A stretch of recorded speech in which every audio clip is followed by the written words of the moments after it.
नमस्कार दोस्तों आज की इस वीडियो में हम एंड्रॉइड फोन के चार्जर को रिपेयर करना सिखाने वाले हैं।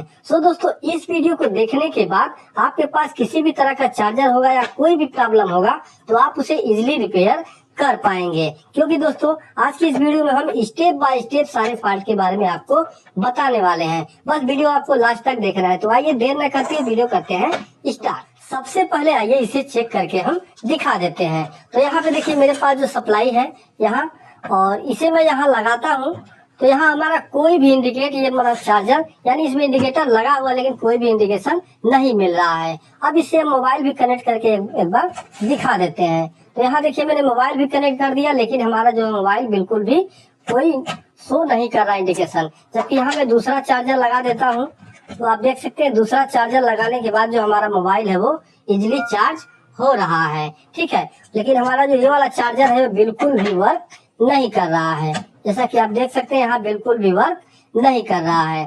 तो दोस्तों अब आइए फटाफट इसे हम खोलते हैं। तो यहाँ वायर को हम निकाल देते हैं, और चूंकि ये रोबोटेक का चार्जर है, देखिए इस तरह का जो चार्जर होगा आपका, ये आपका सामने से यहाँ से खुलेगा, इधर से नहीं खुलेगा, ये सामने से यहाँ से खुलेगा। तो यहाँ जो भी लॉक होगा देखिए इस तरह से आपको हटा लेना है। हटा लेने के बाद ये आपका अलग हो जाएगा और चार्जर आपके हाथ में आ जाएगा। तो अब देखिए आपका जो डेड चार्जर है, तो इसमें सबसे पहले क्या आपको चेक करना है मैं वो बता देता हूँ। पहले आपको चेक करना है सबसे शुरू में, यहाँ पे आप देख सकते हैं जो हमारा दोनों पॉइंट बना हुआ है, यहाँ एक पॉइंट ये और एक पॉइंट ये, इन दोनों पॉइंट पे हमारा जो है ये वाला जो पिन है ये दोनों आके टच होता है, यानी यहाँ से हमारा 220 वोल्टेज की सप्लाई इसके अंदर आता है। इसके बाद यहाँ पे देखिए एक, चूंकि यहाँ हमने ऐसे किया, यहाँ वाला एक देखिए डायरेक्ट हमारा यहाँ असेंबली डायोड जो लगा हुआ है, डायरेक्ट असेंबली डायोड से कनेक्ट है एक पत्ती, ठीक है। लेकिन जो दूसरा वाला यहाँ पत्ती है ये हमारा एक रेजिस्टेंस से होके फिर असेंबली डायोड के अंदर आएगा। जैसा कि यहाँ आप देख सकते हैं ये रेजिस्टेंस लगा हुआ है, ये आपका 2.2 ओम का। तो आपके ये मतलब किसी भी ओम का हो सकता है, 100 ओम का, 80 ओम का, या अलग अलग फ्यूज के लिए लगाई जाती है। अगर कोई शॉर्टिंग होता है तो हमारा रेजिस्टेंस ये जल जाए, बाकी सर्किट कुछ बचा रहे। तो यहाँ सबसे पहले आपको क्या करना है, इस रेजिस्टेंस को चेक करना है। तो रेजिस्टेंस चेक करने के लिए आपके पास कोई एक मल्टीमीटर भाई होना चाहिए, ठीक है। तो आपका डिजिटल हो, एनालॉग हो, किसी भी तरह का हो, मल्टीमीटर आपके पास होना चाहिए, या फिर इसे आप कंटिन्यूटी से भी इस रेजिस्टेंस को चेक कर सकते हैं। तो यहाँ देखिए दोनों लेग पे आपको, इस साइड से मैं दिखा रहा हूँ, यहाँ दोनों लेग पे आपको इस तरह से मल्टीमीटर का दोनों प्रांत रखना है।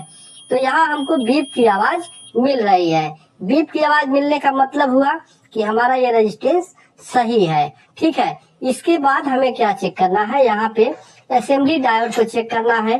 तो असेंबली डायोड को चेक करने के लिए यहाँ एक साइड में हमें देखिए, यहाँ एक साइड में हमें कोई वैल्यू ये नहीं देता है। जैसे कि यहाँ मैंने दोनों साइड पे लगा दिया मीटर का प्रांत और फिर यहाँ पलट देता हूँ, तो यहाँ आप देख सकते हैं कोई भी वैल्यू हमको नहीं दिया। लेकिन यहाँ दूसरे साइड में जब हम लगाएंगे तो हमको ये वैल्यू देगा, एक साइड से वैल्यू देगा और दूसरे साइड से वैल्यू कोई नहीं देगा। जैसा कि यहाँ देखिए एक साइड से हमको कोई भी वैल्यू नहीं दिया, ठीक है। उसके बाद यहाँ दूसरी साइड से हम चेक करेंगे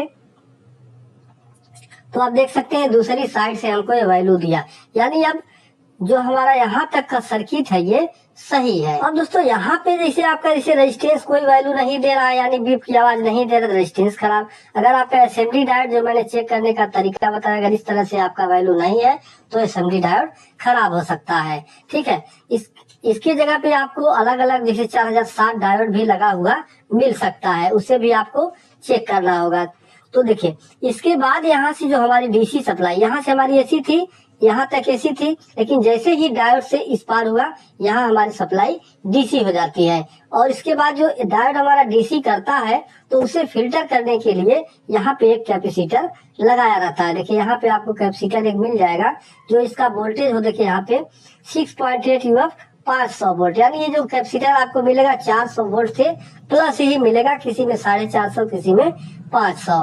तो यहाँ से सप्लाई डीसी बनने के बाद अब यहाँ से देखिए एक यहाँ आपका मेगा ओम में रेजिस्टेंस लगा हुआ है, ठीक है। और यहाँ पे एक कैपेसिटर ये लगा हुआ है, आपको इस एमओबी के टाइप है, एमओबी है, जो कि ये काम करता है, आपका जो चार्जर कभी करंट मारने लगता है तो आपको इसे चेक करना होगा, इस कैपेसिटर को चेक करना होगा। अगर ये हल्का भी लीकेज होगा, देखिए प्राइमरी और सेकेंडरी के बीच में लगा है, जैसा कि आप देख सकते हैं। देखिए आप यहाँ पे एक आपको लाइन ये दिखा हुआ दिखेगा, देखिए कटा हुआ भाग दिख रहा है, तो इधर का ये आपका प्राइमरी हो गया और इधर का सेकेंडरी हो गया। इसे आप इस तरह समझिए, यहाँ पे एक ड्राइवर ट्रांसफार्मर लगा हुआ है। तो ड्राइवर ट्रांसफार्मर जिधर आपका डीसी है, जिससे कि यहाँ सॉकेट लगा हुआ आप देख सकते हैं मोबाइल का चार्जर लगाने के लिए, तो इस साइड वाला आपका हो जाता है सेकेंडरी और जो साइड आपका इस आईसी के ओर लगा हुआ है हो जाता है प्राइमरी। तो यहाँ पे हमारा जो एमओबी लगा हुआ है प्राइमरी और सेकेंडरी के बीच में,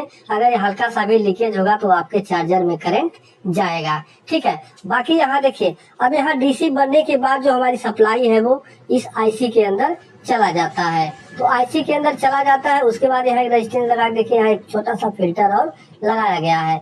तो ज्यादा केसेस में आप देखेंगे कैपेसिटर अगर आपका खराब होगा ये कैपेसिटर, तो हल्का सा फूला हुआ आपको नजर आएगा। ठीक है, और बाकी अगर फूला नहीं है तो आपको कैपेसिटर ज्यादातर आपको खराब नहीं मिलेंगे।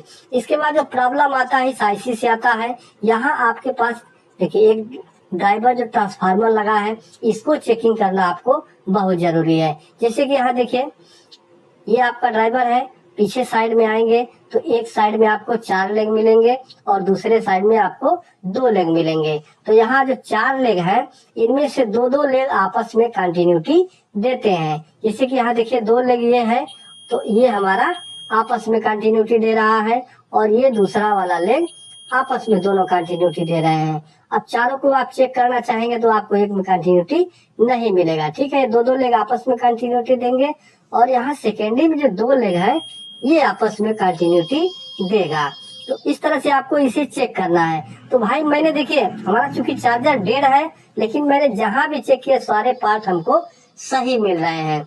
अब इसमें प्रॉब्लम क्या है, तो इसके लिए क्या करना है, आपको यहाँ 2 वायर जोड़ लेना है। क्योंकि आप चार्जर का इस तरह से लगाएंगे फिर चेकिंग नहीं हो पाएगा, तो 2 वायर यहाँ पे आपको जोड़ लेना है। और अब हार्ड चेकिंग करना है, तो हार्ड चेकिंग अगर आपको देखिए इलेक्ट्रॉनिक्स का काम नहीं करते हैं तो इस तरह का मत करिए, क्योंकि इसमें करंट लगने का आपको डर रहेगा। ठीक है, अगर आप इलेक्ट्रॉनिक्स का काम करते हैं, कुछ जानकारी है, तभी आप वायर जोड़ के और सप्लाई दे के इसे चेक करेंगे। तो यहाँ दोनों पॉइंट पे मैं देखिए वायर जोड़ लेता हूँ। अभी दोस्तों हमने यहाँ 2 वायर जोड़ लिया है। अब इसे हम एसी से सप्लाई यहाँ देंगे। तो यहाँ देखिए मैंने सप्लाई लगा दिया, लेकिन हमारा चार्जर अभी ऑन नहीं हुआ। तो मल्टीमीटर लेना है और भाई थोड़ा यहाँ सावधानी से आपको चेक करना होगा। और मल्टीमीटर को आप, अगर आपके पास 600 वोल्ट का रेंज है, 600 में नहीं तो आप 200 के प्लस जो भी आपका रेंज हो उसी रेंज में आपको रखना है। ठीक है, तो यहाँ हमारा एसी पहले अगर चेक करना है तो हमें एसी के लिए एसी 750 वोल्ट के रख के और यहाँ पे हमें एसी चेक कर लेंगे। तो आप देख सकते हैं 200 कुछ वोल्ट हमको सप्लाई यानी एसी हमारी आ रही है। अब डीसी वाले पे आएंगे, डायोड के इस पार, तो कैपेसिटर के ऊपर आपको डीसी यहाँ चेक कर लेना है। देखिए यहाँ पे जैसे हमको 323 वोल्ट मिल रहा है। अब क्या करना है, ये वाला माइनस है तो माइनस आपको मल्टीमीटर का यहीं पे रख लेना है और यहाँ ट्रांसफार्मर के ये 2 पिन पे आपको वोल्टेज यहाँ चेक करना है। तो जो कि हमारा यहाँ वोल्ट आ रहा है, देखिए यहाँ पे जो 292 हो गया है, तो ये करंट हमको यहाँ भी मिलना चाहिए। ठीक है, इस ट्रांसफार्मर के दोनों पिनों पे मिलना चाहिए। अगर यहाँ इन दोनों पिनों पे नहीं आ रहा है तो इसका मतलब है इसका एक कॉइल ये वाला ओपन है, लेकिन यहाँ हमारा दोनों पिन पे सप्लाई आ रही है। इसके बाद यहाँ जो 2 पिन होती है यहाँ पे हमको कुछ पल्स मिलता है। जैसे आईसी हमारा फ्रीक्वेंसी जो ये बढ़ाती है, उस फ्रीक्वेंसी से स्विचिंग जो होता है तो इस कॉइल के द्वारा होता है, तो हमारा एसएमपीएस ऑन होता है। ठीक है, तो यहाँ पे आपको वोल्टेज नहीं मिलेगा। अगर आप 20 वोल्ट के रेंज में भी रख लेंगे तो भी आपको वोल्टेज बहुत नाम मात्र का मिलेगा। ठीक है, देखिए यहाँ आके कट चुकी फ्रीक्वेंसी है, यहाँ वोल्टेज आपको नहीं मिलेगा। तो अभी हमारा सब कुछ सही है, सब कुछ जहाँ जहाँ हमने चेक किया सब कुछ हमको सही मिल रहा है। और इस तरह से वायर निकाल लेने के बाद देखिए यहाँ कैपेसिटर को आपको यहाँ से शॉर्ट कर लेना है। शॉर्ट कर लेने के बाद फिर यहाँ कोई हाथ लगाना है, नहीं तो आपको करंट लग जाएगा। तो काफी कुछ देखिए ढूंढने के बाद कोई खराबी नहीं मिला। यहाँ पे प्रॉब्लम क्या है, यहाँ चलते चलते चूंकि ये जो आपका चार्जर होता है बहुत हीट होता है, ठीक है। हीट होने के कारण यहाँ इस चार्जर के इस वाले लेग के देखिए यहाँ पे इसका शोल्डर जो है वो मतलब हट चुका है, ठीक है। चलते चलते हीट के कारण यहाँ से शोल्डर हट चुका है।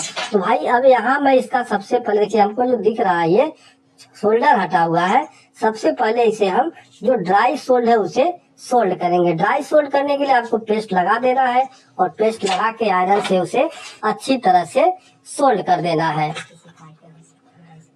अब ये ड्राई सोल्डिंग ऐसा नहीं है कि आपका इस ट्रांसफार्मर पर ही हो, कहीं और भी हो सकता है, क्योंकि यहाँ जो चार्जर हीटिंग के कारण और किसी पॉइंट पे आपको ड्राई सोल्डिंग देखने को मिल सकता है। तो यहाँ आप जहाँ ये देखिए आपको थोड़ा भी शक हो कि यहाँ शोल्डर हमारा कुछ गर्म होके इधर उधर हुआ है तो उस पॉइंट पे आपको शोल्डर फिर से कर देना है। तो यहाँ देखिए मैंने शोल्डर फिर अच्छी तरह से लगा दिया है और अब इसे हम सप्लाई दे रहे हैं।